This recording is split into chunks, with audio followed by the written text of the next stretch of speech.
अल्हम्दुलिल्लाह नहमदुहु व नस्तईनुहु व नस्तगफिरुहु व नु'मिनु बिही व नतवक्कलु अलैहि व नऊज़ु बिल्लाहि मिन शुरूरि अंफुसिना व मिन सय्यिआति अमालिना मन यहदिहिल्लाहु फला मुदिल्ल लहु व मन युद्लिलहु फला हादिय लहु व नशहदु अल्ला इलाहा इल्लल्लाहु वहदहु ला शरीका लहु वनशहदु अन्ना सय्यिदना व मौलाना मुहम्मदन अब्दुहु व रसूलुहु सल्लल्लाहु तआला अलैहि व अला आलिहि व सहबिहि व बारक व सल्लम।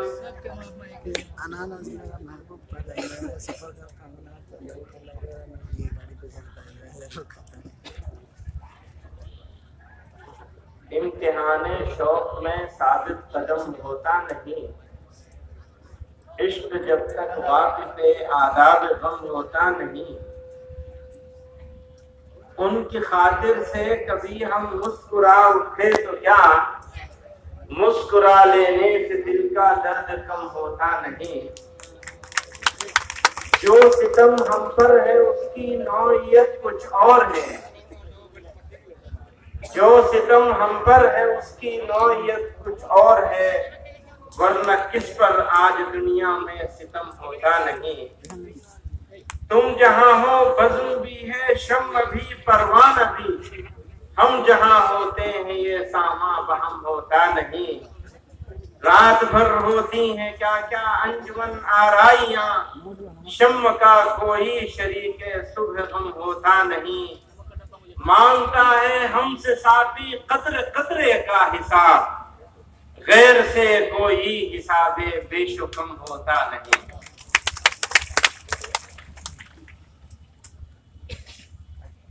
इस इजलास के सदर मोहतरम हजरत मौलाना कासिम साहब, सदर जमीयत उलमाए बिहार,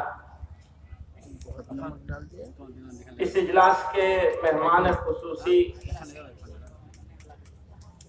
अमीरुल हिंद हजरत मौलाना कारी सैयद मोहम्मद उस्मान साहब मंसूरपुरी, सदर जमीयत उलमाए हिंद व उस्ताद हदीस दारुल उलूम देवबंद,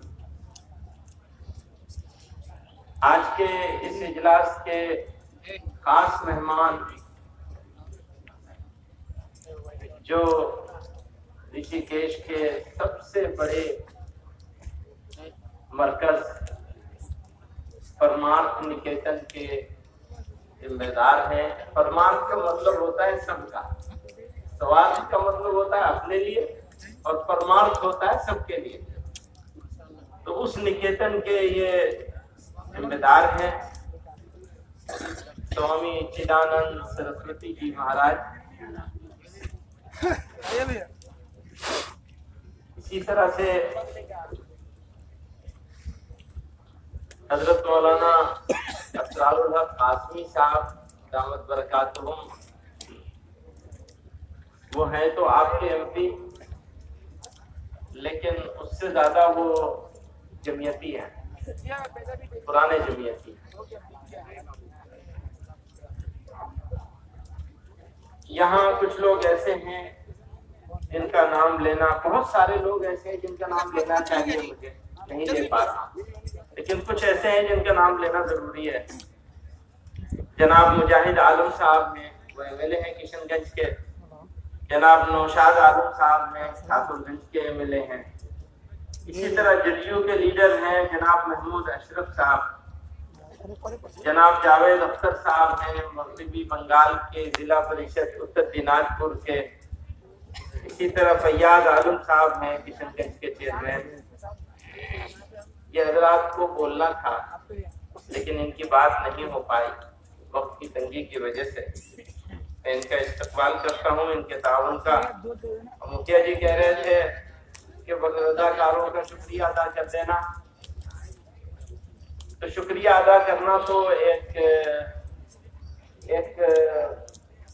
रस्म, बदला तो जहाँ से चाहिए वही दे सकता है,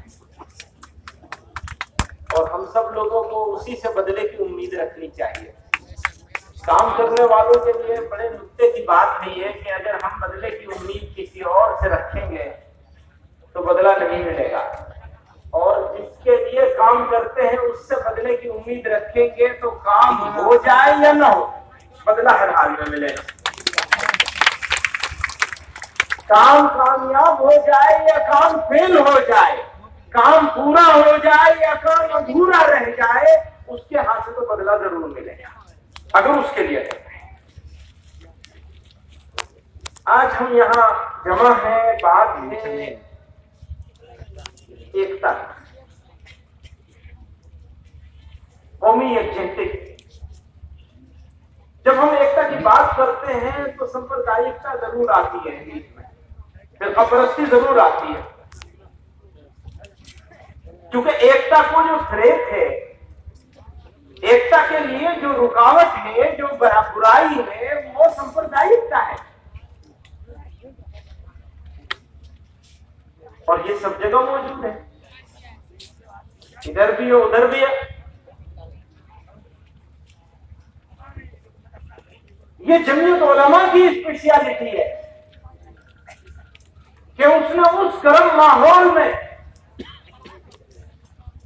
जब लोगों ने टू नेशन थ्योरी पेश की थी और ये कहा था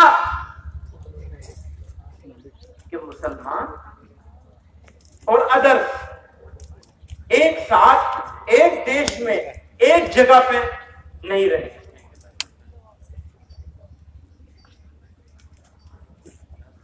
तो अकेली ऑर्गेनाइजेशन थी, अकेली संस्था थी। वैसे ही 100 साल की नहीं हो गई है, ये अकेली ऑर्गेनाइजेशन थी, तंजीम थी, जिसने खड़े होकर के ये कहा था कि हमको तुम्हारा ये आइडिया, तुम्हारा ये फलसफा, तुम्हारी ये फिलॉसफी किसी कीमत पर मंजूर नहीं है। और ये फैसला किया था उस दावे, उस खूबसूरत दावे के मुकाबले में ये फैसला किया था कि इसी मुल्क में, इसी देश में रहे। इंडिया को चूज किया था। इसीलिए जिन शायर साहब का मैं शेर पढ़ रहा था, उन्होंने कहा इसी गली की है खाक से। मुझे भी शायरी लग गई है। मौलाना नाजिम साहब जो है वो हर नाम के जितना वक्त सारे लोगों ने लिया, इतना अकेले इन्होंने ले लिया। अब सारे लोगों को मिलकर इनका शुक्रिया अदा करना चाहिए मौलाना नाजिम साहब का। इसी गली की है खाक से, ये इसी बिहार की सरजमीन से वो शख्सियत उभरी थी जिनको लोग कलीम आजिज के नाम से जानते हैं। अभी मैं ऐसा हुआ, पटने पिछले दिनों आना हुआ मेरा, तो एक हिंदी का अखबार है हिंदुस्तान, उसने एक बड़ा सा बोर्ड लगा रखा था, उस पर लिखा एक बिहारी सब पर भारी। अब यहां तो लाखों बिहारी है, इस वक्त इस मजमे में मौजूद है। तो जब ये बिहारी लोग फैसला करेंगे तो फिरका परस्त इस मुल्क में रहेंगे या उन्हें डाल दिया जाएगा समाज। मान जाओ या तुम मान जाओगे, बांटने वाले लोग या तो मान जाए, सुधर जाए, नहीं तो उनका इलाज कर लिया। मेरे भाई, मैं सुना रहा था कलीम आजिज साहब को, वो भी इसी बिहार की सरजमीन से, तो उन्होंने कहा इसी गली की है खाक से, यही खाक अपनी मिलाए। खाक कहते हैं मट्टी को। इसी गली की है खाक से, यही खाक अपनी मिलाएंगे, न बुलाए आपके आए हैं, न निकाले आपके जाए। फिर कहा वो तो बदगुमान है बेसबब, वो तो बदगुमान है बेसबब, हम उन्हीं पे अपना लुटा के सब, जब उन्हें न अपना बना सके तो अब और किसको बना।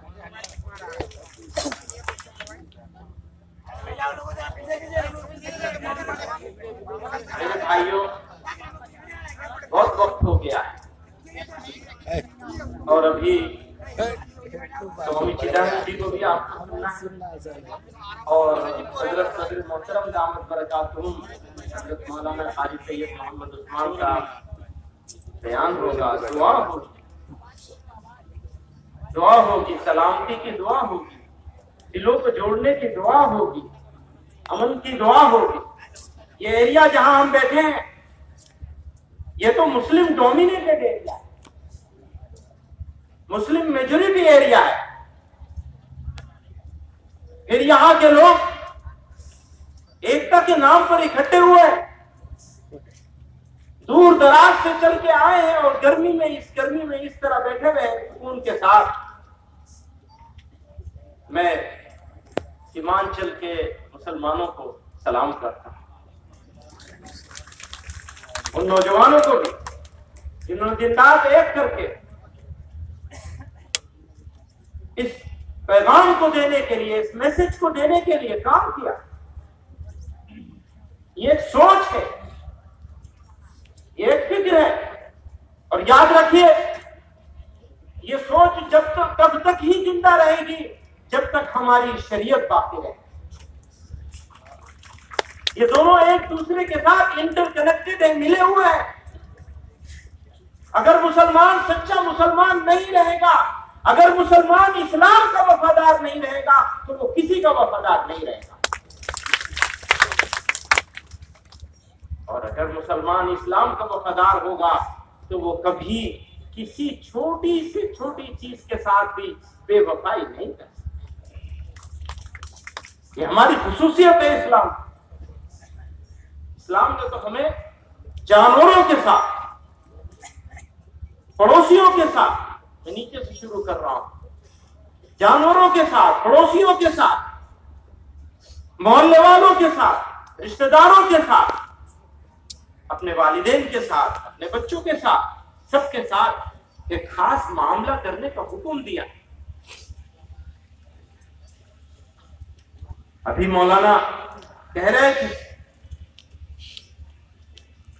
शरीयत की हिफाजत सरकारें नहीं करेंगी, शरीयत की हिफाजत हमें अपनी जिंदगी में शरीयत को उतार के करनी। अगर हमारा मामला शरीयत के मुताबिक होगा,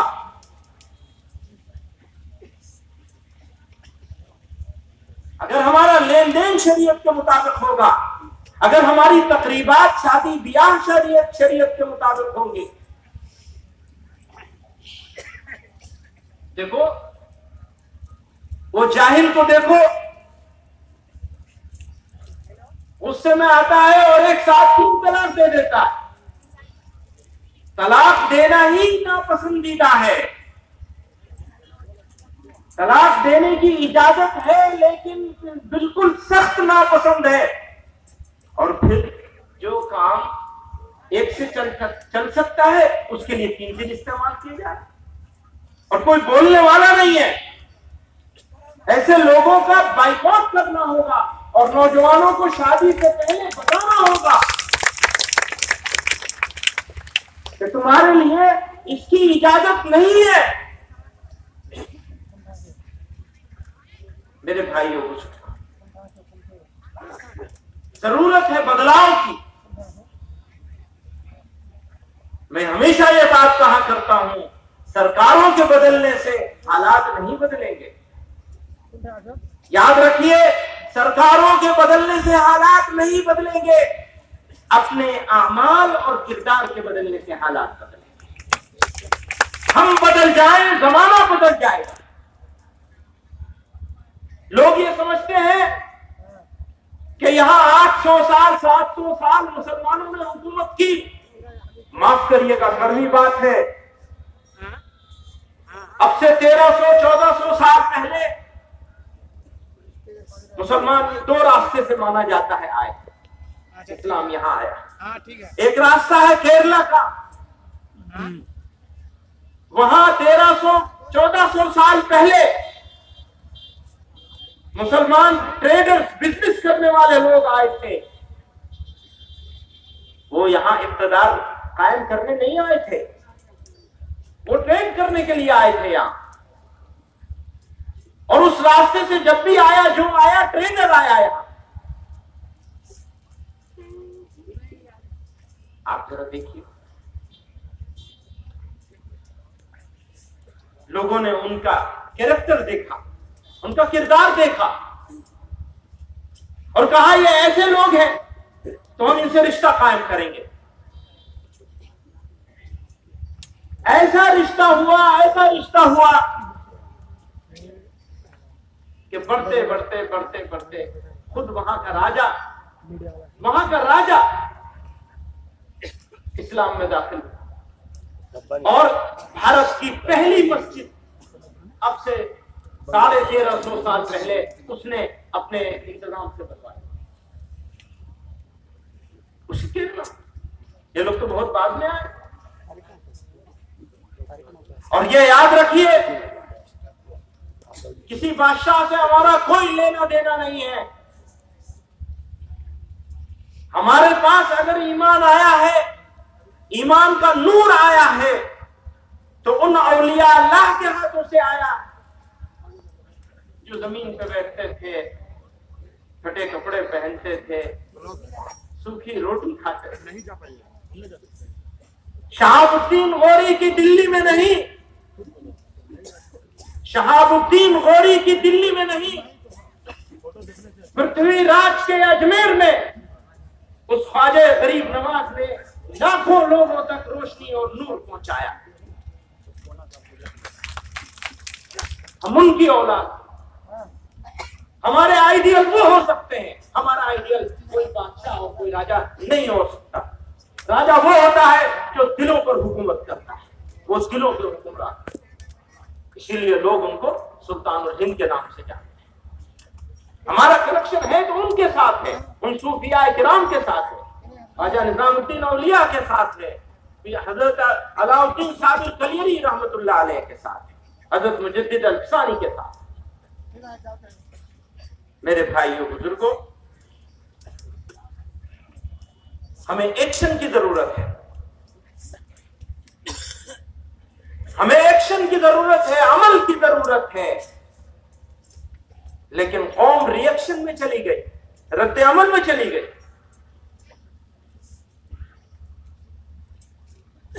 याद रखिए, जब रद्द अमल करेंगे, जब रिएक्शन करेंगे, तो आपका दुश्मन प्लान करके आप किस तरह रिएक्ट करेंगे इसके बारे में सोच समझ करके अपना एक्शन लेगा और आप रिएक्शन करेंगे और उसके दाम में फंस जाएंगे। दाना डाला जाता है चिड़िया को, आपके सामने दाना डाला जाएगा, काहे का, जज्बाती तकरीरों का, इश्तिहाल अंगेज बयानात का, भड़काऊ चीजों का। मुसलमानों, ये दुश्मनों की साजिश है, इससे होशियार हो जाओ। अगर होशियार नहीं हुए तो नुकसान पर नुकसान होगा। ये वो दाना है जो चिड़िया को फंसाने के लिए डाला गया है, यह डाला जाता है। और एक्शन मुश्किल काम है। एक्शन क्या है? जवानों से कहता हूं, जल्दी सोना जल्दी उठना। अभी क्या हो रहा है? जब दुनिया की कामयाब कौमें अपना आधे से ज्यादा काम निपटा चुकी होती हैं, तब मुसलमानों की सुबह होती है। सुनिए, इस मुल्क में अभी आपके आने से पहले यहाँ एक साहब तकरीर कर रहे थे, कह रहे थे हम तो अगर करवट बदल लेते तो पाकिस्तान में चले जाते, हमने इंडिया को चूज किया। तो मैं इंडिया के बारे में कहना चाहता हूं, सुन लीजिए, इस पूरे बर्रे सगीर में, इंडियन सब कॉन्टिनेंट में भारत के मुसलमानों के लिए भारत से अच्छी जगह दूसरी कोई नहीं। हाँ, ये सही है, हमें भी शिकायतें हैं, दूसरों की भी है, हमारी भी है, दूसरों की भी है। यह भी सही है कि हम कुछ ज्यादा ही बदनाम हैं।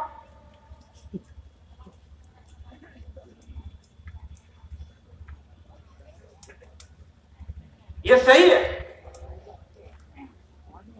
लेकिन वो रियलिटी नहीं, वो परसेप्शन है। रियलिटी कुछ और है, पर उस परसेप्शन को तोड़ने का काम कोई दूसरा नहीं करेगा, हमें और आपको करना पड़ेगा। हमारे नौजवानों को बुनियादी मजहबी तालीम के साथ अपने अंदर काबिलियत और सलाहियत पैदा करनी है। मैं ये कहना चाहता हूं आपसे, अपने नौजवानों से कहना चाहता हूं, जो मेहनत करेगा उसको कोई पीछे नहीं धकेल सकता। जरूरत है सिर्फ मेहनत की। बच्चियों और बच्चों की तालीम पर ताकत लगानी है, घुटने टेक देने हैं। यकीन करिए हम नफा बख्श कौम बनेंगे, ये दुनिया हमारे पैर धोकर चुकी है। अगर इसका यकीन ना हो तो जो चाहे करो, लेकिन मुझे इस बात का पूरा यकीन, मैंने देखा है, मैं देखता हूं, रोज देखता हूं कि जिन नौजवानों ने काबिलियत पैदा कर ली, उन्होंने अपना लोहा इस मुल्क में मनवाया है, अच्छे से मनवाया है। पुराने लोगों की बात छोड़ दीजिए, आज के जमाने में आप इलेक्शन करा लीजिए, वो दुनिया से चले गए एपीजे कलाम साहब, आज इलेक्शन करवा लीजिए और नौजवानों को वोटर बना दीजिए, नौजवान बच्चे बच्चियों को 90% वोट उनके हक में मिलेगा, हालांकि वो मुसलमान। इसीलिए मैं कहता हूं कि इस देश के, इस मुल्क के डीएनए में सेकुलरिज्म, ये किसी पॉलिटिकल पार्टी के सेकुलर बनाने से मेरा देश सेकुलर नहीं हुआ है।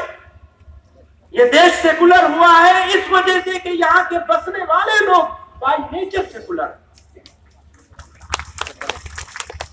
इसीलिए यहाँ कुंडलियों की, सांप्रदायिकता की कोई गुंजाइश नहीं। जो बांटेगा वो घाटे में जाएगा ही। मेरे भाइयों बुजुर्गों, कौमी फख्र, इम्तियाज, ये हमारी खुसूसियत है, हमारा इम्तियाज है, हमें फख्र है। काहे पर फख्र है? मुसलमान होने पर फख्र है, लेकिन उससे ज्यादा हमें हिंदुस्तानी मुसलमान होने पर फख्र है, भारतीय मुसलमान होने पर फख्र है। मुझसे सवाल कर रहा था, पुरानी बात हो गई है, 10-12 साल पुरानी बात हो गई, सवाल कर रहा था तुम भारतीय पहले हो या मुसलमान पहले हो? मैंने कहा मेरी समझ में नहीं आता, मैं कौन सी आंख रखूं स्वामी जी और कौन सी फोड़ दूं। मैं फिर उसके बाद मैंने कहा मैं भारतीय मुसलमान। तो मेरे भाइयों बुजुर्गों, मैं स्वामी जी का फिर से इस्तकबाल करना चाहता हूं, यहाँ तशरीफ लाए हैं और मुल्क के हालात, इस जलते जलाने की साजिश के बिहार में, पिछले दिनों बिहार को आग में जलाने की साजिश की गई, कोशिशें की गई। ऐसे माहौल में सीमांचल का मुसलमान यहां कौमी एकता के नाम पर इकट्ठा हुआ है, तो साजिश करने वालों के मुंह पर इससे बड़ा तमाचा कोई नहीं हो।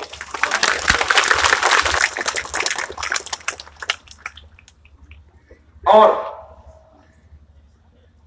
इस देश से मोहब्बत करने वाले, यहां के संविधान का सम्मान करने वाले, इस राष्ट्र की रक्षा करने वाले, ध्यान से सुनिएगा, मैं कुछ हिंदी के अल्फाज बोल रहा हूं, अपने सब दोस्तों से भी कहता हूं कि आसान ज़बान बोलना शुरू करो, सबको समझ में आनी चाहिए।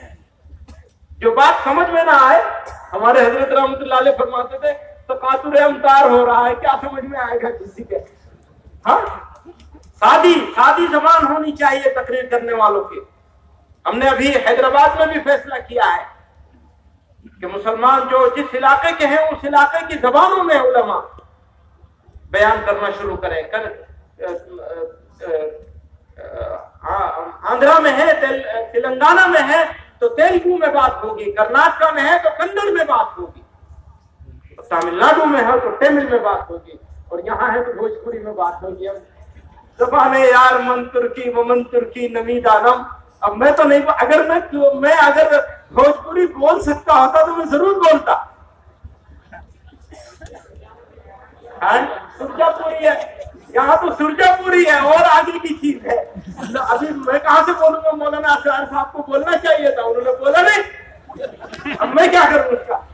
तो लेकिन हिंदी बोल देता हूं इस राष्ट्र के सम्मान के लिए, इस राष्ट्र की रक्षा के लिए। मुसलमानों, अगर हमारा खून काम आएगा तो उससे ज्यादा हमारे लिए फख्र की, गर्व की बात कोई दूसरी नहीं हो सकती।